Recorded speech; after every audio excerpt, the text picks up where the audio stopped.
এদের জন্য বলছি একমাত্র একটাই ওয়াজ। খাদিজাতুল কুবরা এই 6টা মহিলার ভেতরে একজন। উনি জীবনে এক ওয়াক্ত নামাজ পড়েননি, একটা রোজা রাখেননি, জীবনে একটা দিন পর্দায়ও থাকেননি।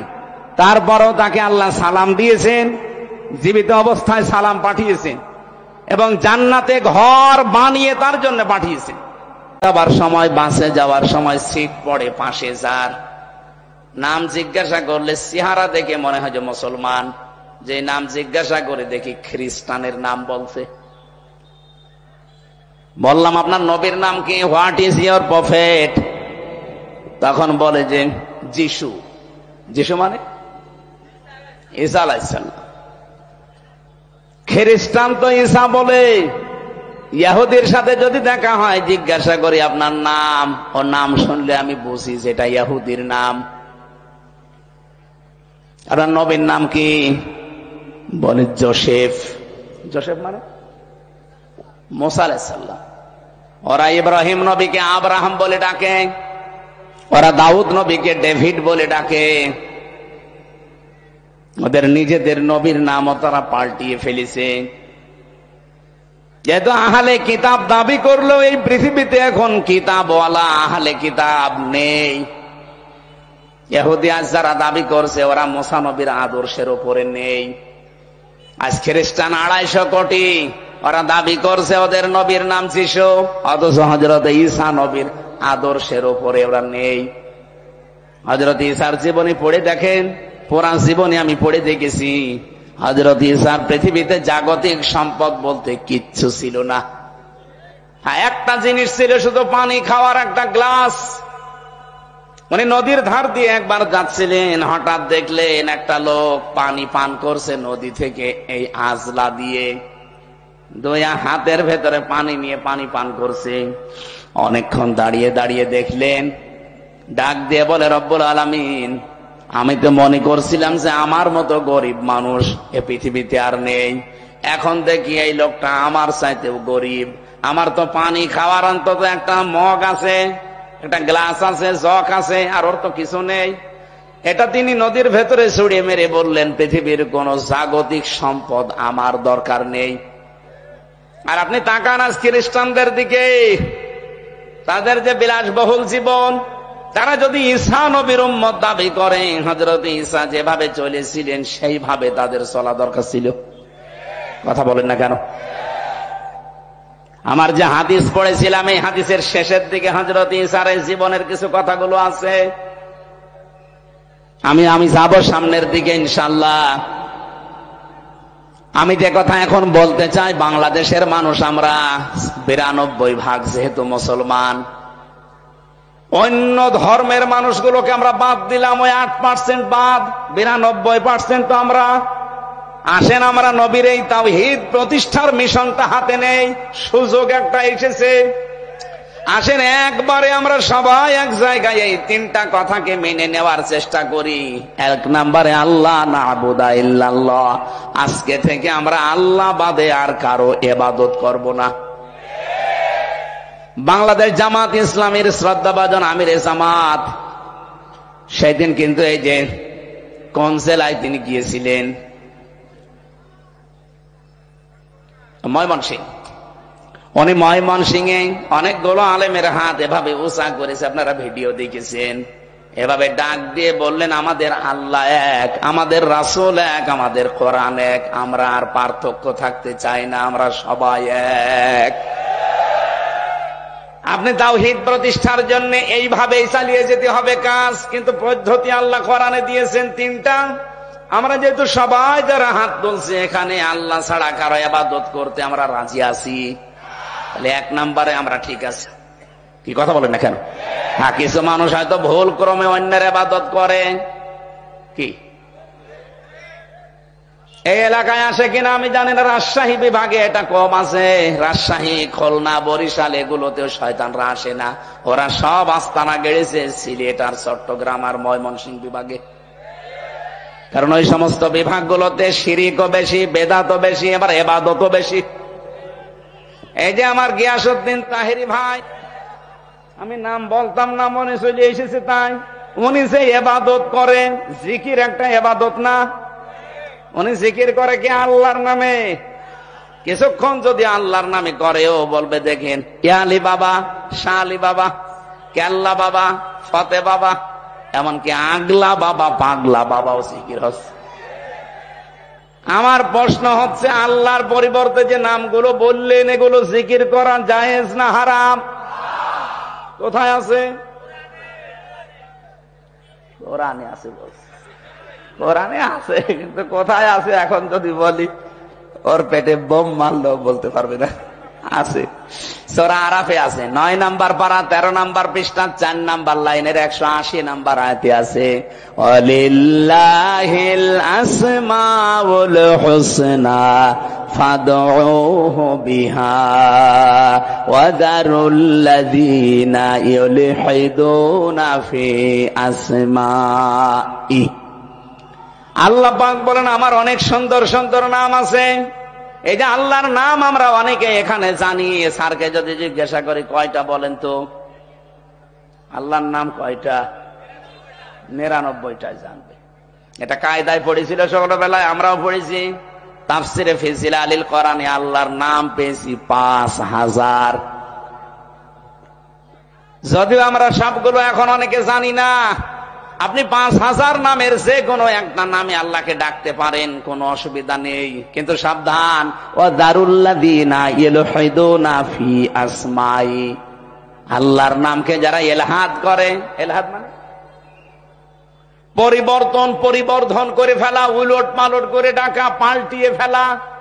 উনি যে ইয়ালি বাবা, শালি বাবা, কেল্লা বাবা, ফতে বাবা, আল্লাহর সাথে কোনো মিল আছে? ওরা নামই পাল্টিয়ে ফেলেছে। এই জন্য আল্লাহ বলেন আমার নাম যারা পাল্টিয়ে ডাকে, উলট পালট করে দেয়, আমার নাম বাদ দিয়ে অন্য কাউকে ডাকে, তাদের সাথে তোমরা ডাকবা না। কে বলছে? সুতরাং আজকে থেকে যারা আল্লাহ বাদে অন্যের ইবাদত করছে তারা বাদ। এদেশে ঐক্য যদি প্রতিষ্ঠা করতে হয় তাহলে আল্লাহর ইবাদতের বাইরে যারা, ওরা বাদ। এই কথা বলেন না কেন?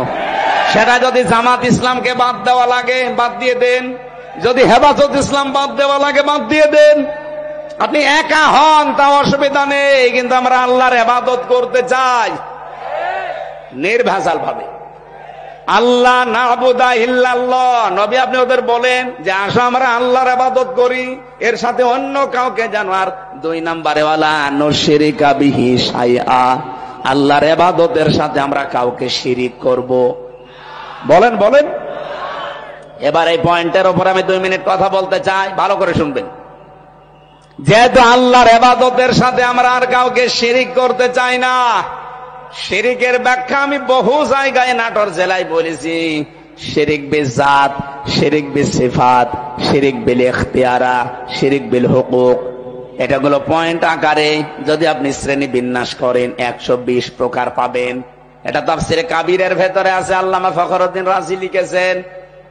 এক কথায় জবাব দিলাম যে আল্লাহ যেটা পারে ওইটা অন্য কেউ পারে, এই বিশ্বাস করার নাম শিরিক। এই কথা বোঝা যায়নি? আল্লাহ যেটা পারে ওইটা অন্য কেউ পারে, এই বিশ্বাস করার নাম। এদেশে বিশ্বাস নেই। বলেন বলেন বলেন তো, সন্তান দিতে পারে কে? অন্য কেউ পারে। যারা অন্য কাউকে বিশ্বাস করেন আপনি কিন্তু শিরিক করছেন, আর শিরিক করলে আপনি মুশরিক। এ পর্যন্ত বুঝেছেন? এবার আসেন 2 নম্বরে। এ জমিন বানিয়েছে কে? এ জমিন বানিয়েছে আল্লাহ। এখানে আইনও চলবে আল্লাহর। আলা লাহুল খালকু ওয়াল আমরু, এই আয়াত তার প্রমাণ। সুতরাং আল্লাহর এই জমিনে যারা অন্যের আইন এখানে প্রতিষ্ঠা করার জন্য চেষ্টা করেন, এর জন্য দল করেন, এর জন্য আপনি মিছিল মিটিং করেন, এর জন্য ভোট করেন, টাকা পয়সা খরচ করেন, আপনি শিরিক করছেন। এত সহজে বলার পরেও কেউ যদি না বোঝার ভান করে থাকেন, আমার মনে হয় আপনার কপালে আর হেদায়েত নেই। বলেন তো, বোঝেন নাকি? হাত তোলেন তো। একজন এদিকে আসে, কানের নিচে এমন জোরে 2টা দেব না আপনি সব বুঝে ফেলবেন। এখনো বোঝেনি। এই বোঝেননি মানে? আপনি নিজেই বললেন যে আমাকে ছেলে মেয়ে কেউ দিতে পারে না। কে পারে? অন্য কেউ যদি পারে, বিশ্বাস করলে আপনি শিরিক করলেন, শিরিক করলে আপনি মুশরিক। মুশরিকের জন্য জান্নাত হারাম, জাহান্নাম ওয়াজিব। আর ফতোয়া লাগবে? ফতোয়া লাগলে সূরা মায়েদা 6 নম্বর পারা 19 নম্বর পৃষ্ঠার 12 নম্বর লাইনে আছে, ইন্নাহু মা ইউশরিক বিল্লাহ ফাকাদ হারামাল্লাহু আলাইহিল জান্নাহ ওয়া মাওয়াহুন নার। এটা যেমন খুব সহজে বুঝে ফেললেন যে ছেলে মেয়ে আল্লাহ ছাড়া কেউ পারে না, যে জমিন আল্লাহ বানিয়েছে, এখানে অন্যের আইন যদি কেউ কায়েম করার চেষ্টা করে সে আল্লাহর সাথে শিরিক করছে না? এটা বোঝেন না? মানে আপনি বুঝেছেন ঠিকই, কিন্তু টাকা পেয়েছেন। ওরে মোনাজাতের পরে একটু আলাদা বসাবেন তো, 2 চাটি দিয়ে তারপর বাড়ি যাবে। ও বলে বোঝে না। তাহলে আল্লাহর সাথে যারা শরীক করবে না, এই সিদ্ধান্তে যারা আসবে তারা আমাদের সাথে আছে। এই কথা বলেন না কেন? এর সাথে যদি হেফাজত আসতে চায়, জামাত আসতে চায়, চরমনায় আসতে চায়, আটরশি আসতে চায়, অসুবিধা নেই। কিন্তু আল্লাহর সাথে শিরিক করে আপনি জামাত ইসলাম করবেন, এরকম জামাত আমি মানি না। আল্লাহর সাথে শিরিক করে আপনি চরমনার মুরিদ হবেন, এরকম চরমনায় আমি মানি না। ওই যে পিসকে হুজুর কি বলেছিল, প্রধানমন্ত্রী সাতার কসুর আমি মানি না, এই জন্যই ওরে জেলে রেখে দিয়েছিল। আমারেও রিমান্ডে ওরে নিয়ে 10 দিন প্রশ্ন করেছে, পিসকে হুজুর, আর বলে আমি হাসিনা মানি না। জিনিস ওর সাহস আছে, ওরে ধরে রাত 12:30টার পরে পুরা উলঙ্গ করে ওর হাতের উপরে সিগারেট দিয়ে একটা অর্ধ উলঙ্গ মেয়ে লোক, এখানে কাঁধের উপরে হাত, ও তো হাত পোষে না, তারপরও হাত দিয়ে ছবি তুলে বসে ছেড়ে দেব। ওই দিন এমন কন্দন করেছিল, আমার সাথে ছিল তো, এক রুমে ছিলাম আমরা। আমারে বলছে, হামজা ভাই আমি এমনি ছোট মানুষ, আমার জিনিসপত্র সব ছোট ছোট। হ্যাঁ আসলে ছোট। কতটুকু? আমার এই পর্যন্ত। বলেন আমার যদি মাজা পর্যন্ত হয় তো ওর কি আছে? তারপরে ওরে একটা বাচ্চা হয়েছে, আলহামদুলিল্লাহ। তো আমারে বলছে রাত 12:30টার পরে আমারে ওই হাতির ছিলে 2 দিকে রাস্তা ব্লক করে আমারে এইভাবে অত্যাচার করছিল। এমন কান্না কাঁদলাম ওই দিন। এক এসআইকে ডেকে বললাম যে ভাই আপনারা যা করছেন এটা কি ওই হারুন আঙ্কেল, ওই যে হাও আঙ্কেল, স্যার কি জানে? জানে না মানে উনি তো করাচ্ছে। উনি করাচ্ছে, অথচ দিনের বেলায় দেখা করতে এসে বলে হুজুর কেমন আছেন, ভালো আছেন, সব কিছু খোঁজ নিয়ে যায়, আর উনি এটা করাচ্ছে। আমারে যেভাবে উলঙ্গ করেছে আল্লাহ যেন ওনারে উলঙ্গ করে। ঠিক ছোট হুজুরের তো হয়তো ছোট জিনিস দেখা যায়নি, কিন্তু হারু আঙ্কেলের 3 ইঞ্চি। কয় ইঞ্চি? ওইটা হয়তো 4-5 জন এসআই দেখেছিল, আর এরটা সারা দুনিয়া দেখেছে। কয় ইঞ্চি? মহিলারা পর্যন্ত জিকির করে 3 ইঞ্চি 3 ইঞ্চি। আলেমদের বরদোয়া লেগে গেছে। কোথায় আছে সে আল্লাহর ওলি? হাও আঙ্কেল আপনাদের এই নাটোরের বাগাতিপাড়া, লালপুরে 17, 18, 19, 20 এই সমস্ত বছরগুলোতে বহুবার এসেছি, কিন্তু কোরআনের কথা আমারে বলতে দেয়নি। এই বকুল সাহেব আর আজাদ সাহেব, এই আজাদ না, আর এক আজাদ আছে, সে 2টা এখন পালিয়েছে। আমার আগে যিনি কথা বলছিলেন কে আমি জানি না, উনি ওই যে আল্লাহর ক্ষমতার উপরে অহংকার যারা করে তাদের পরিণতি কি এই বিষয়ে ট্রাস দিচ্ছিলেন, আমি হালকা শুনছিলাম। এই জন্য আমরা যেন অহংকার সামনে না করি ভাই। সূরা নমলের 52 নম্বর আয়াতটা পড়লে আমার কাছে এই বাংলাদেশের সাথে একেবারে খাপের খাপ মিলে যায়।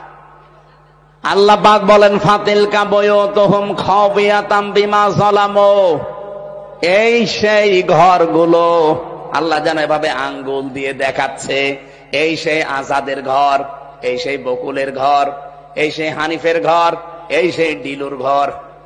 এখন যদি বলেন হানিফ, ডিলু, আজাদ, বকুলের নাম কোথায় আছে, এদিকে আসেন আপনাকে দেখাচ্ছি। আমি দেখাতে পারবো, দরকার আমি তাফসীল দেখবো এখন, কারণ এখানে বাইতুন নেই, বুয়ুত বহু বচন। আল্লাহ বহু বচন দিয়ে জানিয়েছে যে এরকম মানুষ আজকে না, যদি এটা লোক নবীর জামানায় নাজিল হওয়া, এটা কিয়ামত পর্যন্ত এই চরিত্রের মানুষ থাকবে। আল্লাহ এ পর্যন্ত বলেননি, কিন্তু এরপরে আরো শব্দ আছে। আল্লাহ পাক বলেন খাবিয়াতাম বিমা যালামু, এগুলো আজ জনশূন্য হয়ে পড়ে আছে, এগুলো উজাড় গৃহ হয়ে গেছে, এগুলো মানব শূন্য হয়ে গেছে, পরিত্যক্ত হয়ে পড়ে আছে, কেউ এখানে আর যেতে চায় না। যেতে যদি চায়ও ঘৃণার সাথে যায়। আপনি কুষ্টিয়ার হানিফ সাহেবের বাড়ি যান, আপনি যে দেখেন বাড়ি আর বাড়ি নেই, পায়খানার প্যান পর্যন্ত মানুষ খুলি নিয়ে চলে গেছে। যদিও হালকা পাতলা দু একটা ইট ছিল, এই ফেব্রুয়ারির 5 তারিখে আযাবুল বুলডোজার নাজিল হয়ে ছাতা সব শেষ। সারা দেশে আযাবুল বুলডোজার নাজিল হয়েছিল না? আল্লাহ বলেন এই জালেমদের বাড়ি ঘরগুলো একটু দেখেন না কেন? এই সেই ঘরগুলো খাবিয়াতান, আজ উজাড় গৃহ হয়ে গেছে, পরিত্যক্ত করে দিয়েছি আমি বিমা যালামু, এদের জুলুমের কারণে। আল্লাহ পর্যন্ত কিন্তু শেষ করে দিতে পারতেন, কিন্তু এর পরের শব্দটা আমাদের জন্য। আল্লাহ পাক বলেন ইন্না ফি যালিকা লাআয়াতাল লিকাউমিন ইয়ালামুন। এখানে প্রথমে ইন্না আছে আর মাঝে আছে লামে তাকিদ। আল্লাহ 2 বার গ্যারান্টি দিয়ে জানিয়েছেন অবশ্যই অবশ্যই এর ভেতরে জ্ঞানী যারা, তাদের জন্য শিক্ষা আছে। কি শিক্ষা?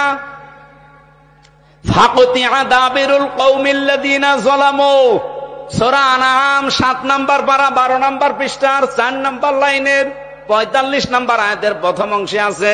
এটা তাফসিরে ফি জিলালিল কোরআনে সাইয়্যিদ কুতুব এভাবে লিখেছেন। আল্লাহ পাক বলেন জালেমদের শিকড় কাটা হয়ে গেছে। কেটেছে কে? আল্লাহ মানে ওই যে আলেমকে জিজ্ঞাসা করে তো কুতিয়া, এটা মজুলের ফাইল জানা নেই, এর কর্তা কে কেউ জানে না। আপনি যদি এখন বলেন যে বকুলের বাড়ি ভাঙলো কে, কেউ জানে না। হ্যাঁ, আপনি হানিফের বাড়ি ভাঙলো কে, কেউ জানে না। ইনুর বাড়ি ভেঙেছে কে, কেউ জানে না। আসলেও তো কেউ জানে না। ফাকুতিয়া, এজন্য আল্লাহ কুতিয়া দিয়েছেন যে জালেমদের শিকড় কাটা হয়ে গেছে। এখনো যারা জালেমদের পক্ষে সাফাই গান, অনেকে আশায় বুক বেঁধে আছেন যে বুবু চট করে আসবে, তাহলে আল্লাহর কোরআনের আয়াত মিথ্যা হয়ে যাবে। কারণ এর আগের ইতিহাসের দিকে তাকান, লক্ষণ সেন 510 বছর হয়ে গেল, আজও আসেনি। কি কথা বলছে না কেন?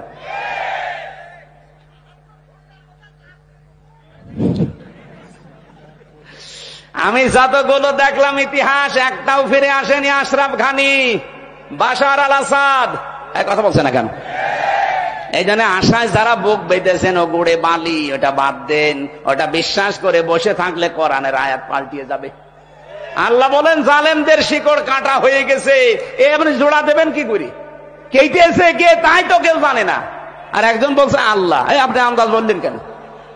আল্লাহ কাটেনি, কে কেটেছে কেউ জানে না। আপনি চিন্তা করতে পারেন এটা কি, কোন ইউনিয়ন? এটা লালপুর। লালপুর ইউনিয়ন পরিষদের দারোয়ান থেকে সংসদ পর্যন্ত থরে থরে জালেমদের সব সাজানো ছিল। আমি রিমান্ডে 10 প্রকার মানুষ পেয়েছিলাম। 10 প্রকারই ওদের। মামলার আয়ু ওদের, যে মামলার প্রসিকিউটর সে ওদের, বিচারপতি যে বিচার করবে রায় দেবে সে ওদের, যে জজ রিমান্ড ডাকবে সে ওদের, যারা রিমান্ডে প্রশ্ন করবে তারা ওদের, যে ঘরের ভেতরে নিয়ে টর্চার করবে সেইটা ওদের, যে রায় দেবে সে ওদের। আমার পক্ষে কে আছে?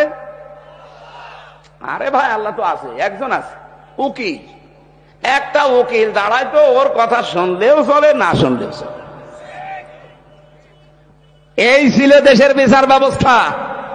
আর মানুষকে শোনায় তো আমরা ন্যায় বিচার কায়েম করছি। বাংলাদেশে যদি এই হয় ন্যায় বিচারতে, আমি কোন কারণে 3 বছর জেলে ছিলাম আমারে জবাব দেন। আমারে আপনারা মামলা দিয়েছিলেন যে আমি নাকি আনসারুল্লাহ বাংলা টিমের প্রধান। কি ও ছাতা, ও জীবনে জানি না। আনসারুল্লাহ বাংলা টিম কি ও ছাতা জানি না। অথচ আমারে প্রধান বানিয়েছে। জেলের ভেতরে যাওয়ার পরে একজনের সাথে দেখা হয়েছে, ও 17 বছর জেলে আছে। ওর নাম আব্দুল মতিন, ও আছে আল্লাহ দলের প্রধান সারা বাংলাদেশে। বললাম, ভাই আপনি তো আল্লাহ দলের সভাপতি, সেক্রেটারি কে? বলছে আমার ছেলে। আপনি সভাপতি, আপনার ছেলে সেক্রেটারি, আর কেমনে? এই দেশে জঙ্গি ছিল। এই জন্য ডক্টর এনায়েতুল্লাহ আব্বাসী হেফাজত ইসলামের সমাবেশে 3টা প্রস্তাব দিয়েছে যে আবেগের ছলে হলেও কেউ যদি ইসলাম এবং মানবতা রসুল নিয়ে এই বাংলাদেশে কথা বলতে যায়, তাকে আইনের আওতায় এনে কঠোর শাস্তি দেওয়া লাগবে। এটা আমরা চাই না। আপনি অধিকারের নাম নিয়ে রসুলকে গালি দেবেন, আল্লাহর কোরআনের আয়াত বিকৃত করবেন, এটা আর সামনে যেন না হয়, এই আইন পাশ করা লাগবে। 2 নম্বরে উনি বলেছিলেন, এই দেশে যারা নবীকে বিশ্ব নবী শেষ নবী মানে নাই, কাদিয়ানি যারা, এদেরকে রাষ্ট্রীয়ভাবে অমুসলিম ঘোষণা করা লাগবে। শোনেননি এটা? কথা বলছেন না কেন? আমরা এই দাবির পক্ষে আছি না? কোরআনে কারিমের শুধু 1 আয়াতের 4 ভাগের 1 ভাগ, মা কানা মুহাম্মাদুন আবা আহাদিম মির রিজালিকুম ওয়ালাকির রাসূলুল্লাহ, এই পর্যন্ত ঠিক আছে। ও খাতামান নবিয়্যিন, নবী যে শেষ নবী, এইটা কাদিয়ানীরা মানে না। ওরা বলে যে মা কানা মুহাম্মদ ঠিক আছে, আলা আহাদিম মির রিজালিকুম এটা ঠিক আছে, ওয়ালাকির রাসূলুল্লাহ এইটাও ঠিক আছে। কিন্তু ওয়ালাকির রাসূলুল্লাহর পরে ওয়া খাতামান নবিয়্যিন, উনি শেষ নবী, এটা ঠিক নেই। শেষ নবী হচ্ছে গোলাম আহমদ কাদিয়ানী। এতটুকু অস্বীকার করার কারণে কাদিয়ানীরা কি বলেন? বলেন, আমরা চাই তাদেরকে অমুসলিম ঘোষণা রাষ্ট্রীয়ভাবে করা হোক। বারবার কিন্তু আহ্বান জানানো হয়েছে এই 92% মুসলমানের দেশে। হ্যাঁ, তারা অমুসলিম হয়ে থাক, তারা ইহুদি, খ্রিস্টান, বৌদ্ধ, মুশরিক, হিন্দু, মাজুসি, এদের মতো থাকবে, কোনো অসুবিধা নেই। কিন্তু আপনি মসজিদ বানাবেন, আজান দেওয়ার সময় এই যে দর্শনা, চুয়াডাঙ্গার দর্শনা উথলি একটা মসজিদ আছে কাদিয়ানীদের, ওরা মোহাম্মদুর রাসূলুল্লাহ আজান দেয় না, আহমদ গোলাম আহমদ কাদিয়ানী এই শব্দ আজানের মাঝে জুড়ে দেয়। এজন্য বারবার আমরা কিন্তু বিভিন্ন কায়দায় আহ্বান জানিয়েছি। আপনারা যদি গন্ডারের চামড়া নিয়ে থাকেন, সে গন্ডারকে নাকি কাঁতুকুতু দিলে 3 দিন পরে টের পায় যে আমারে কাঁতুকুতু দিয়েছে। তো এদের অবস্থা যদি এই হয়, জুলাই আগস্ট কিন্তু শেষ হয়ে যায়নি, আবার 1-1.5 মাস পরে আরম্ভ হবে। যারা দায়িত্বে আছেন, আপনারা জুলাই আগস্টের ফসল, জনগণ, ছাত্র জনতা আপনাদেরকে জায়গায় বসিয়েছে।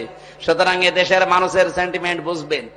উল্টাপাল্টা সিদ্ধান্ত নিয়ে বিভিন্ন কল কাঠি যারা নাড়াচ্ছে, তাদের কথা শুনে আবার দেশটা অস্থিতিশীল করবেন, নিজেও থাকতে পারবেন না, আমাদের কপালও আগুন লাগাবেন। কি আমাদের দেওয়ালে পিঠ থেকে গেলে তো তখন আর কামড় দেওয়া ছাড়া উপায় থাকবে না। কথা বলেন না কেন?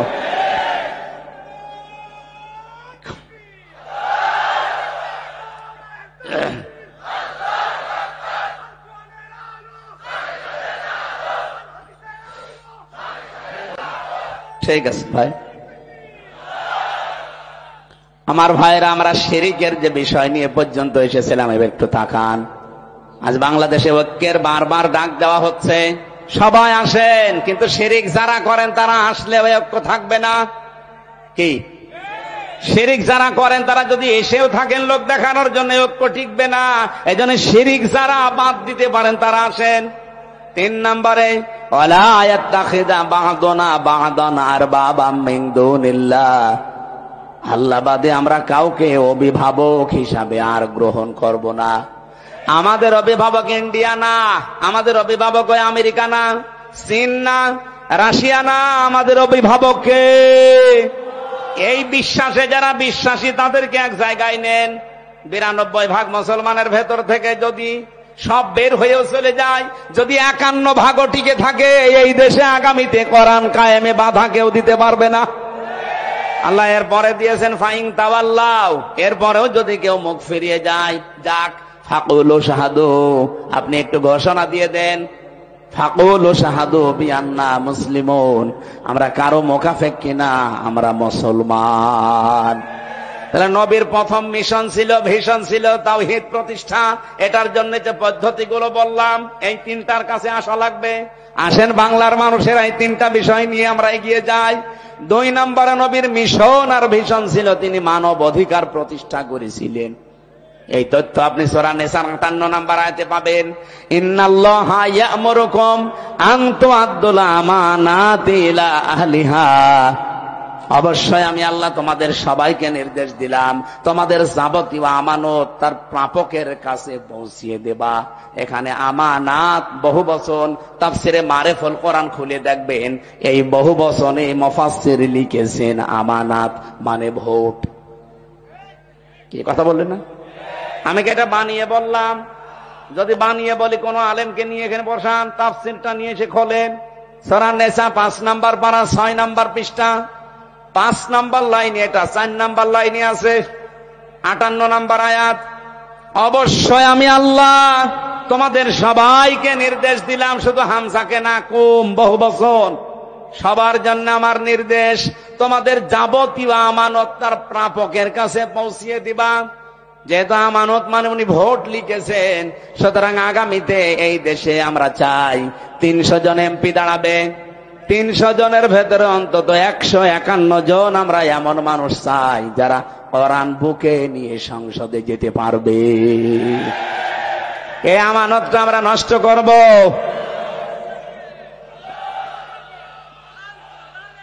এই আমার কথা বলতে দিন ভাই।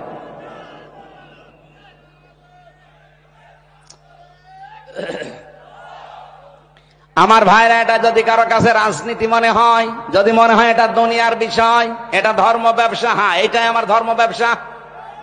কারণ আমি এই ব্যবসা করেই কোরআনকে সংসদে পৌঁছিয়ে দিতে চাই। আগামীতে আবুল কালাম আজাদ ভাইয়ের মতো যদি বাংলার 300 এমপির 151 জন কোরআন বুকে নিয়ে যেতে পারে, ওয়াইদা হাকামতুম বাইনান নাস আন তাহকুমু বিল আদলি, যখন তোমরা বিচার করবা মানুষের মাঝে ন্যায় বিচার করবা, তো ওখানে যদি আপনি কোরআন নিয়ে যেতে না পারেন, ন্যায় বিচার করবেন কি দিয়ে? এই 54 বছরে ন্যায় বিচার দেখতে পাইনি, শুধু এইটা নেই তাই। একটু সুযোগ করে দেন না কেন? 54 বছর তো বিভিন্ন জিনিস দেখলেনি, একবার একটু পাগলামি করে হোক আর যেভাবে একটু দেখেন না কেন? আপনি একবার যদি দেখতে পারেন যে এটা বিচার ব্যবস্থায় চলছে, আমি আল্লাহর কসম দিয়ে গ্যারান্টি দিতে পারি জীবনেও বিনা কারণে জেল খাটা লাগবে না। এই জন্য মানব অধিকার প্রতিষ্ঠা করা এটা রাসূলের মিশন ছিল, ভিশন ছিল। আমাদের জীবনেরও মিশন আর ভিশন এটা হওয়া লাগবে। এখানে যদি কারো দ্বিমত থাকে হাত তোলেন, যে না এটা আমি মানি না, তোলেন। এখানে কেউ কিছু বলছেন না, চলে যাওয়ার পরে যদি লালপুর বাজারে কালকে গিবত করেন না, দাঁত মুখ খুলে ফেলবেন। হ্যাঁ, আমি চলে গেলে এরা গিবত করবে, না কিছু বলে গেল বুঝলাম না। বুঝলেন না মানে সব বুঝতেছেন আপনি। নবীজির জীবনের মিশন ছিল উনি মানব অধিকার প্রতিষ্ঠা করেছিলেন, আর মানব অধিকার প্রতিষ্ঠা করার জন্য ক্ষমতা লাগে, আইন লাগে। সেটা হাতে আছে আমাদের? নেই। খুজলাত মাদামাতান ফাইদা সারা রিশওয়াতান ফিদ্দিন ওয়ালাস্তুম বিতারিকিহি ইয়ামনাকুমুল ফাকরা ওয়াল হাজা আলা ইন্না রিহাল ইসলামি দাইরাতুন ফাদুরু মাআল কিতাবি হাইসুদার আলা ইন্নাল কিতাবা ওয়াস সুলতান লা ইফতারিকান ফালা তুফারিকুল কিতাব। এদিকে তাকান। হযরত মুআয ইবনে জাবাল রাদিয়াল্লাহু তাআলা আনহু যেদিন ইয়ামেনের গভর্নর হয়ে তিনি যাবেন, ঘোড়ার রাকাবের ভেতরে তিনি অলরেডি পা তুলে দিয়েছেন। নবীজি ডাক দিয়ে বললেন, তোমাকে একটা দেশের দায়িত্ব দিয়ে পাঠাচ্ছি, হাদিয়া তোফা তোমার কাছে আসবে, তুমি যেহেতু দায়িত্বে আছো।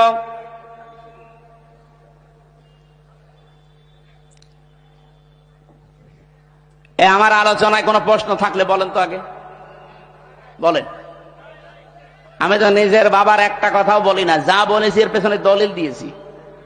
এখন আপনার যদি রাগ হয়, মন খারাপ হয়, তাহলে আল্লাহকে আপনি কিছু বলেন যে না আপনার এই কথা বলা ঠিক হয়নি, আপনি অন্য কোনো আয়াত নাযিল করেন। আর আমার সামনে এটা আসলে আমি কি গোপন করতে পারবো? আর আমি গোপন করলে আমার ওয়াজ শোনায় তো জায়েজ নেই। এখানে সঠিকটা বলার চেষ্টা করছে, আপনি মেনে নিলে ভালো, না নিলে আমারও দোষ না, আল্লাহরও দোষ না। দোষ কার? আমাদের কপালের। নাটোর বাসে যেটা বলতে চাচ্ছিলাম এটা একটু খেয়াল করেন। নবীজি কোন সময় তাকে উপদেশগুলো দিচ্ছেন দেখেছেন যে তুমি দায়িত্বে থাকলে তোমার কাছে হাদিয়া তোফা আসবে, আসে না? হাদিয়া তোফা তুমি গ্রহণ করতে পারো ওই পর্যন্ত যতক্ষণ ওটা হাদিয়া তোফা থাকে, কিন্তু হাদিয়া যদি ঘুষের পর্যায়ে যায় তখন ওইটা নিতে পারবা না। হে মুআয ইবনে জাবাল, ভালো করে কান খাড়া করে শোনো এই কথা। তুমি তো নিয়ে যাচ্ছ আল্লাহর ইসলামের কালেমা, ধর্মের যে কল বাতাসে নড়বে। এমন সময় তোমার সামনে কিছুদিনের ভেতরে চলে আসবে আলা ইন্নাল কিতাবা অসুলতানা লা ইফতারিকান। দেখবা অনেক মানুষ এমন আছে তারা বলবে আল্লাহর কিতাব আর রাজ্য রাজনীতি এটা আলাদা বিষয়। আমার মনে হয় বাংলাদেশে এখন কেউ বলে না, এ রাজশাহী বিভাগে বলেছে, এই কথা বলছে না কেন? আমার মনে হয় ১৫০০ বছর আগের কথা মনে হচ্ছে নবীজি কেবল কালকে বলে গেল। আলা ইন্নাল কিতাবা অসুলতানা লা ইফতারিকান। জেনে রাখো কিছু মানুষ এমন সময় চলে আসবে যারা বলবে আল্লাহর কিতাব কোরআন শরীফ আর রাজ্য রাজনীতি এটা আলাদা। তোমাদেরকে নির্দেশ দিলাম ফালা তুফারিকুল কিতাব, কখনো আল্লাহর কিতাবের রাজনীতি থেকে আলাদা হবা না। এ নির্দেশ কার বলেন? নাকি আমি নির্দেশ বানাচ্ছি? বলেন। এই আরবি বাংলা যদি ভুল হয় আলেমদের জিজ্ঞাসা করছি, বলেন বাংলা ভুল হচ্ছে? সাহাবী বললেন হুজুর এরকম একটা কঠিন সময় যদি আমাদের সামনে চলে আসে কি করব তখন? আপনিও তো থাকবেন না আমাদের মাঝে, আমাদের তখন কি করার আছে? তখন নবী ওই ঈসা নবীর কাহিনীটা উম্মতকে শোনালেন। আমার তো মনে হচ্ছে বাংলাদেশে এখন ঠিক সেই সময় এসে গেছে। এই পৃথিবীর কোন চোর চাই যে গোলা ধানের গোলায় চাল তালা মারা থাক? বলেন বলেন। কোন মানুষ চায় চোর যারা তারা কি চায় যে আমের বাগান কেউ পাহারা দিক? চোর যারা জীবনেও তারা চাইবে না যে বাক্সে সিন্ধুকে টাকা পয়সা সোনা গয়না আছে ওটা তালা মারা থাক। ওরা তো সব সময় চাইবে যে মুখ আগলা থাক। এই পৃথিবীতে যদি সত্যি যারা আসল চোর তারা কখনো চাইবে না যে এই দেশে যারা ন্যায় পরায়ণতা কায়েম করতে চায় এই মানুষগুলো ক্ষমতায় যাক। কারণ এরা ভালো করে জানে এরা গেলে আমার হাত থাকবে না, কারণ আমি যত চুরি করেছি। এই বাংলাদেশে অনেক চোর আমার মনে হয় স্বভাবে করে না, অভাবে করে, সেগুলো মাফ। কিন্তু যারা স্বভাবে করেছে এদেরকে আল্লাহ মাফ করতে নিষেধ করে দিয়েছে, তাদের হাত কাটার নির্দেশ দিয়েছে। আপনি সালমান এফ রহমানের কি ৩৬,০০০ কোটি টাকা ওর চুরি করা, ওটা কি অভাবে না স্বভাবে? কয়েকদিন আগে মালয়েশিয়া এক লোককে দেখি নিচে বসে বসে চা খাচ্ছে, এসে বললাম কি এখানে? বলছে হুজুর আমরা আগেই পালিয়েছি। আপনি পালালেন কেন? আপনার না ৬২০টা বাড়ি, ওই যে চট্টগ্রামের ওইটা ৬২০টা বাড়ি বানিয়েছেন আপনি। এই মালয়েশিয়ায় আপনার সাহেব পাড়া আছে আপনার নামে, আপনি সাহেব পাড়ার মালিক, বেগম পাড়ার মালিক, আপনি সেকেন্ড হোম হিসাবে এখানে বানালেন। এই সিঙ্গাপুরে বাড়ি আছে, থাইল্যান্ডে বাড়ি আছে, মালয়েশিয়া বাড়ি আছে, কত দেশে আপনার বাড়ি, কিন্তু আজ আপনি থাকতে পারেন না বাড়িতে। ওগুলো সব তালা লাগিয়ে থাকেন আপনি এখন এই হোটেলে। ধরে রাখবো কি করে? আমি বললাম আপনি সাহেব পাড়ায় যেতে পারেন না, বলছে ওখানে যাব। বাংলাদেশের ২০ লাখ মানুষ এই মালয়েশিয়া আছে, আমারে যদি দেখে তো ভর্তা বানিয়ে ফেলবে। এই জন্য চুরি চুরি করে আসি, মাঝে মাঝে নামি আবার উঠে পড়ি। কি জীবন জেলখানার মতো হয়ে গেছে। কয়দিন থাকবে ভাবে? একদিন না একদিন তো আপনি কারো সামনে পড়বেন। আমার সামনে যেমন পড়েছিলেন, বলছে দোয়া করিয়েন। কি দোয়া আপনার? হ্যাঁ, আপনার জন্য দোয়া আসবে? ৬২০টা বাড়ি বানিয়েছেন আপনি, তা বাবার টাকা দিয়ে যদি বানাতেন, সব তো জনগণের টাকা। এগুলো কিন্তু চুরি করেছে অভাবে না কিসে? মানবাধিকার প্রতিষ্ঠার জন্য আল্লাহ জন্য আমানত শব্দের পরে দিয়েছেন ইদা হাকামতুম বাইনান নাস, যখন মানুষের ভেতরে বিচার করবা, আনতাহকুমু বিল আদলি, তখন ন্যায় বিচার করবা। ও বাংলার মানুষেরা বারবার এটা আমরা ক্লিয়ার করার চেষ্টা করছি, এই দেশে যতদিন আল্লাহর বিধান আমরা মানুষের ভেতরে কায়েম করতে না পারবো, ন্যায় বিচার শুধু ওয়াজের দ্বারা সম্ভব না। এইটা আপনার বুঝতে যত দেরি করবেন তত ন্যায় বিচার পেতে দেরি হয়ে যাবে। নবীদের মিশন এইটাই ছিল, 3 নাম্বার নবীর মিশন ছিল দিন যেন জমিনে কায়েম হয়। এই জন্য আমার খুতবার ভেতরে এই কথাটা ছিল, অনাশাহাদু আন্না মুহাম্মাদান আবদুহু ওয়া রাসূলুহু আল মাবউসু ফিনা বিল হুদা ওয়া দীনিল হক লিইয়ুযহিরাহু আলাল আদিয়ান। আল্লাহ পাক বলেন, এমন নবীর সাক্ষী তোমরা দিলে যিনি আমার বান্দা এবং আমার রাসূল, যাকে আমি দ্বীনে হক দিয়ে সত্যের বিধান দিয়ে তোমাদের ভেতরে পাঠিয়েছি। কেন? লিইয়ুযহিরাহু, এজাহার মানে এখানে বহু আলেম আমার মনে হয় জিজ্ঞাসা করলে এজহার মানে বলবে স্পষ্ট করা, না, এখানে আবিদা আধুনিক অর্থে এজহার মানে বিজয় করা। এজহার মানে আল্লাহ বলেন লিইয়ুযহিরাহু আলাল আদিয়ান, যত দিন আছে দুনিয়ায়, যত ধর্ম আছে, এখন ধর্ম দুনিয়ায় কত? 4,500 ধর্মের ভেতরে ইসলামকে দাঁড় করানো লাগবে বিজয়ী রূপে। এ ঘোষণা কার? বলেন বলেন। আর ইসলামকে দাঁড় করাতে হলে নবীজি যদি 13 বছর মার খাওয়ার পরে 10 বছর কোরআন দিয়ে রাষ্ট্র চালাতে পারে, কিছু মানুষ বলে হুজুর 13 বছরের কথা বলেন, ওই 10 বছরের কথা বলার দরকার নেই। কেন? 13 বছর শুনতে আপনার ভালো লাগছে, নবীজি মায়ের খেয়েছিলেন, আর 10 বছর যে এইটা দিয়ে রাষ্ট্র চালিয়েছিলেন প্রধানমন্ত্রী হয়ে, ওইটা আপনার ভালো লাগে না মানে?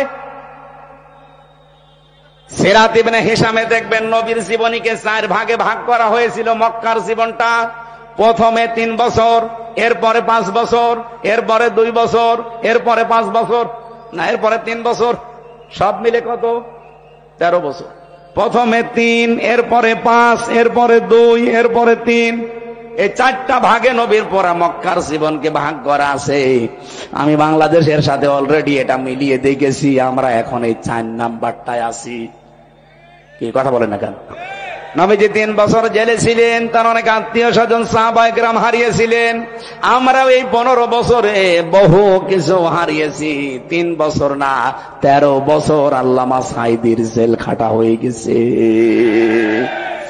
সুতরাং 13 বছর পরে নবীকে যদি আল্লাহ 10 বছরের বিশাল একটা সাম্রাজ্য দিতে পারে, আমাদের সামনেও 15 বছর যেহেতু পার করে ফেলেছি, সামনের 10 বছর আসবে কোরআনের হাতে ইনশাআল্লাহ। কথা বোঝেন? সূরা শুরার 13 নম্বর আয়াতের মাঝের অংশে আমি পড়েছিলাম আন আকিমুদ্দিন,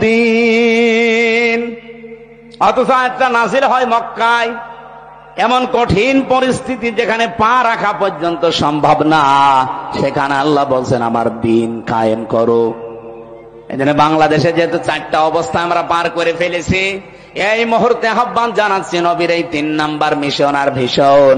ও বাংলার মুসলমানেরা, এখন সব ফরজের বড় ফরজ আল্লাহর এই জমিনে আল্লাহর দিন কায়েম করা। আলা তাতাফাররাকু ফি, এখানে কেউ মত পার্থক্য ফতোয়াবাজি করবেন না। সুতরাং দিন কায়েমের কথা বললে যারা ফতোয়াবাজি করে, মত পার্থক্য তৈরি করে, যে না ওর আকীদা খারাপ, ওর টুপি বড়, ওর টুপি 5 কলি, এরকম কথা যারাই তুলবে মনে করবেন ওটা রাসূলের শত্রু, ওটা মানবতার শত্রু, ওটা তাওহীদের শত্রু। এই কথা বলেন না কেন? এতটুকু আল্লাহ শেষ করেননি, কাবুরু আলাল মুশরিকিনা মা তাদউহুম ইলাই। হে নবী, আপনি যদি দিন কায়েমের জন্য মানুষকে ডাকেন, সবচাইতে বেশি খারাপ লাগবে, অপছন্দ করবে এই কথাটা মুশরিকরা। আমি তো দিন কায়েমের জন্য আহ্বান জানাই, আপনার খারাপ লাগে কেন? আপনার মন খারাপ হয় কেন?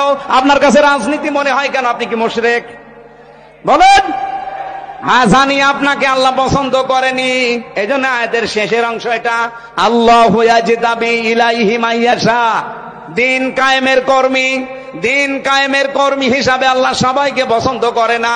আল্লাহ যাকে ছাঁটাই করে দেয় সে বাদ, আল্লাহ যাকে বাছাই করে, নির্বাচিত করে, পছন্দ করে, নির্ধারিত করে, এ জিতেবা শব্দ আছে।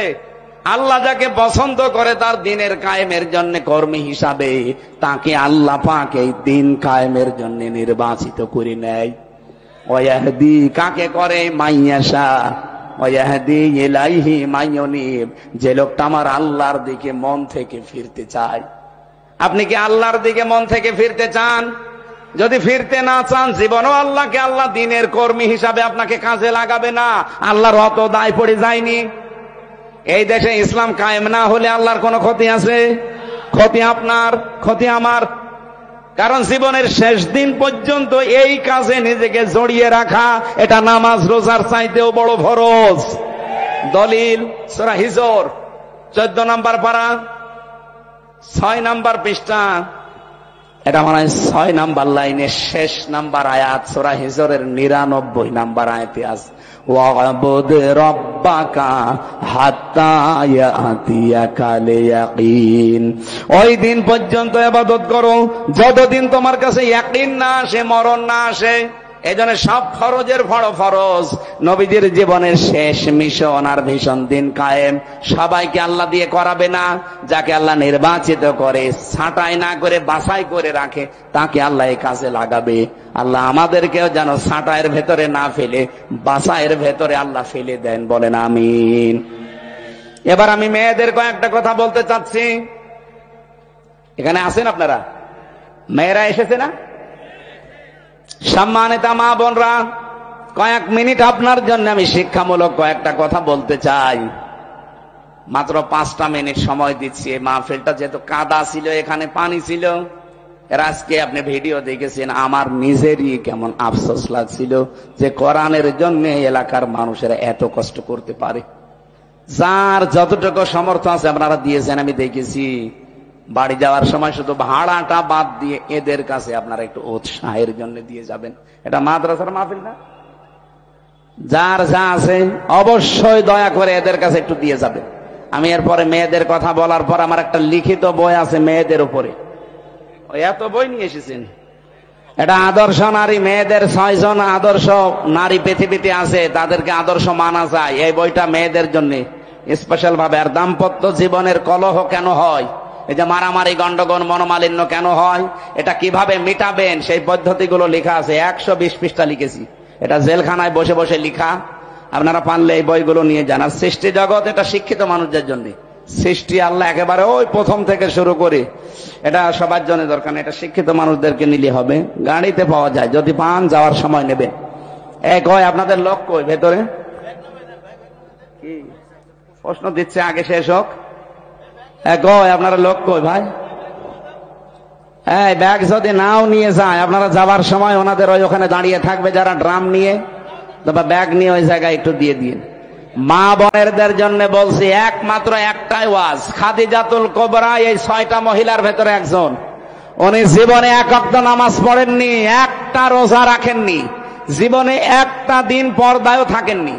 তারপরও তাকে আল্লাহ সালাম দিয়েছেন, জীবিত অবস্থায় সালাম পাঠিয়েছেন, এবং জান্নাতে ঘর বানিয়ে তার জন্য পাঠিয়েছেন। একটাই মাত্র কারণ, তার পুরা জীবন পড়ে আমি পেয়েছি। কারণ এই বিধানগুলো উনি মানতে পারেননি। কেন? এগুলো নাযিল হয়েছিল তার ইন্তেকালের পরে, এই জন্য তিনি মানতে পারেননি। তিনি জীবনে কোনোদিন একটা সেকেন্ডের জন্য স্বামীর মনে দুঃখ দেননি। এ কারণে আল্লাহ খুশি হয়ে তাকে সালাম পাঠিয়েছেন। আপনাদেরকেও বলছি, দুনিয়ায় নামাজ পড়েন, রোজা রাখেন, কালো বোরকা পরেন, স্বামীর যে হক, মর্যাদা, সম্মান, এটা রক্ষা করে দুনিয়ায় চলার চেষ্টা করেন। আল্লাহ খাদিজাতুল কুবরার সাথে যেন জান্নাতুল ফেরদাউসে জায়গা করে দেন।